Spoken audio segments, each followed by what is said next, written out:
ఖమ్మం జిల్లాలో ఒక భర్త మద్యానికి బానిసైపోయి అనారోగ్య పాలవ్వడం జరిగింది.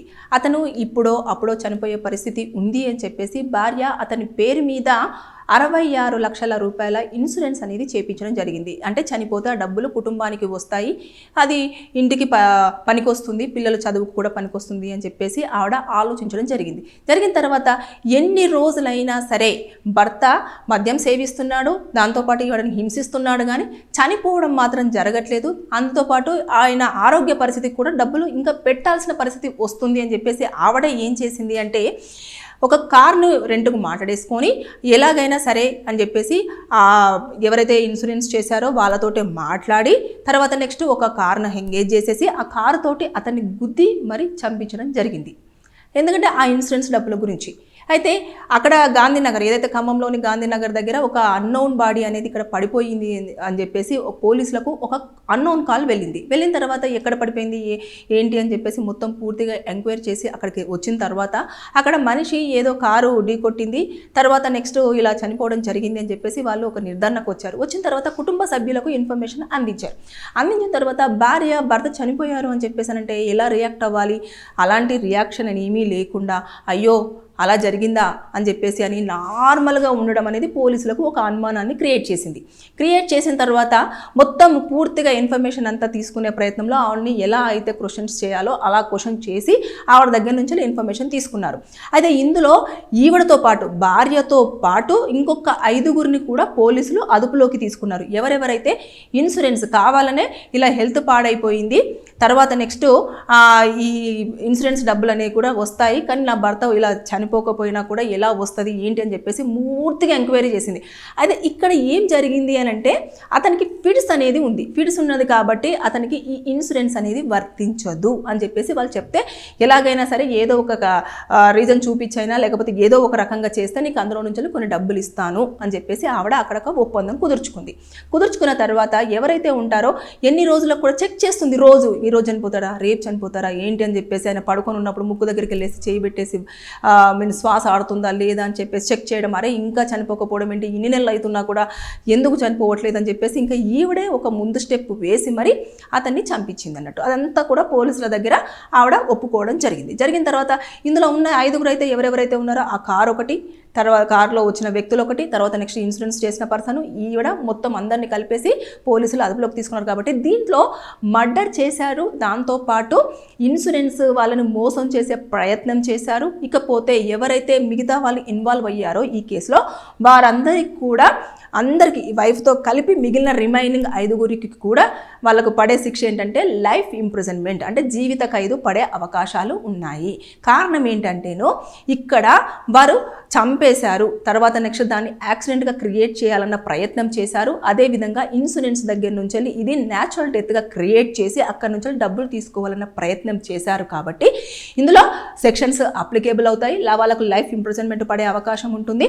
దాంతోపాటు ఇక గతంలో కూడా ఇలా ఆవిడ ఏమైనా చేసిందా ఏంటి, లేకపోతే ఏమైనా అతని మీద దాడులు చేయడం కానివ్వండి, చేయించడం కానివ్వండి, ఇవన్నీ యాంగిల్స్లో కూడా ఇప్పుడు మొత్తం పూర్తి స్థాయిలో పోలీసులు ఇన్వెస్టిగేషన్ అనేది చేయడం జరుగుతుంది. దాంతోపాటు ఏదైతే ఉంటుందో అది సీన్ కొన్నిసార్లు ఇలాంటి వాటిలలో వాళ్ళు యాక్సిడెంట్ చేసి చంపేశారు కాబట్టి దాని సీన్ రిక్రియేషన్ కూడా చేసే అవకాశాలు ఉంటాయి. అంటే అతను ఉదయం ఎన్ని గంటలకు వెళ్ళాడు, ఏ టైంలో ఉన్నాడు, భార్య ఎందుకు కంగారు పడలేదు, ఎవరికైనా ఇన్ఫర్మేషన్ ఇచ్చిందా, ఎవరికైనా ఫోన్ చేసిందా లేదా, అసలు ఎంత గ్యాప్లో ఈ ఇన్సిడెంట్ అనేది జరిగింది, ఇవన్నీ కూడా ఇప్పుడు పోలీసులు వీటిని ఎంక్వైరీ చేసేసి తర్వాత వాళ్ళ ఒక ఇన్వెస్టిగేషన్లో కనుక్కున్న తర్వాత చేసిన తర్వాత వితిన్ 30 days, ఇది మర్డర్ కేసు కాబట్టి 30 daysలో 90 days అంటే 30 daysలో మొత్తం ఇన్వెస్టిగేషన్ అంతా కూడా పూర్తి చేసేసి 90 daysలో ఛార్జ్ షీట్ అనేది ఖచ్చితంగా కోర్టులో సబ్మిట్ చేయాల్సి ఉంటుంది.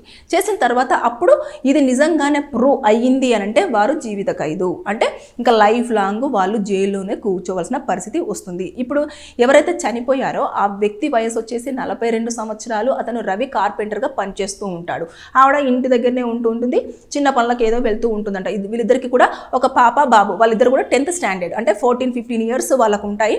వాళ్ళు కూడా ఉన్నారు. కానీ ఈ విషయాన్ని దాచిపెట్టాలన్న ప్రయత్నం చేయడం ఎంతవరకు దారుణమైన సిచ్యువేషనో చూడండి. అంటే ఒకటి, భర్త అనారోగ్యంగా ఉన్నాడు అంటే ఎవరైనా సరే భార్య ఏం చేస్తారు, ఎలాగైనా కాపాడుకోవాలి అని చెప్పేసి అనుకుంటారు. మద్యానికి బానిస అయిపోయి నన్ను హింసిస్తున్నాడు, ఇంకా వీడు బ్రతికుండి వేస్ట్, నాకు ఇంకా ఎలాంటి యూజ్ లేదు అనుకొని చంపాలన్న ప్రయత్నం, ఆలోచన అనేది నిజంగా ఎంత దుర్మార్గమైన పని అని అంటే దానివల్ల ఏమైంది, అతను చనిపోయేవారు ఎలా చనిపోయేవాడు, అది ఈ రోజు కాకపోయినా రేపు కాకపోయినా ఆయన ఆరోగ్య పరిస్థితి బాగాలేదు, డాక్టర్సే చేతులు ఎత్తేసారని చెప్పేసి ఆవిడే చెప్తున్నప్పుడు ఇంకా కొన్ని రోజులు వెయిట్ చేసేస్తే మేబీ న్యాచురల్గానే వెళ్ళిపోయేవాడేమో. కానీ అలా కాకుండా ఈవిడ క్రిమినల్గా మారింది. ఈవిడతో పాటు ఇంకా మిగతా రిమైనింగ్ పర్సన్స్ని కూడా ఇందులో ఇన్వాల్వ్ చేసింది. కాబట్టి వీరందరూ కూడా ఇప్పుడు జైల్లో ఊసలు లెక్కబెట్టాల్సిన పరిస్థితి వచ్చింది. కాబట్టి ఆవేశంలో తీసుకునే నిర్ణయాలు కొన్నిసార్లు జీవితాలను పాడు చేస్తాయి అని చెప్పడానికి ఉదాహరణగా మనం ఈ కేసు మాట్లాడుకోవచ్చు.